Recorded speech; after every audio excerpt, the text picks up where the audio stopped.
তদন্ত, মামলা, গ্রেপ্তার সবকিছু একটা প্রক্রিয়ার মধ্যে আছে।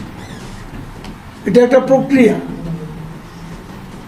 এখন সরকার দুর্নীতি দমন কমিশনকে এড়িয়ে আগ বাড়িয়ে, যেখানে দুর্নীতি দমন কমিশন অ্যাকশনে আছে, কেন কোনো ব্যবস্থা নেবে? দুর্নীতি দমন কমিশন আমাদের দেশে দুর্নীতি বিরোধী যত মামলা হয়েছে 111 থেকে দেখেছি। এই মামলা যখন হয় তখন এই দুর্নীতি বিরোধী মামলার পর তদন্ত করে মামলা হয়, তারপরে একটা স্টেপ আসে, তাকে জেলে পাঠানো হবে এবং জেলে পাঠালে মামলা চলতে থাকে। মামলার রায়ে সে যদি দুর্নীতিবাজ সাব্যস্ত হয়, অবশ্যই তাকে আমি দুর্নীতিবাজ বলব।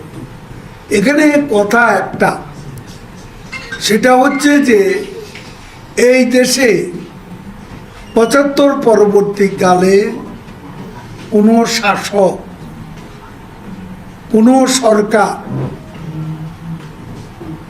দুর্নীতিবাজদের বিরুদ্ধে ব্যবস্থা নেওয়ার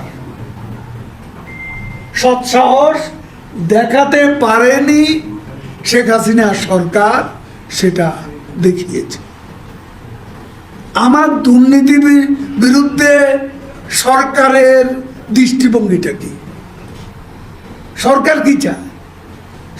সরকারের সৎসাহস আছে কিনা দুর্নীতির বিরুদ্ধে ব্যবস্থা নেওয়ার?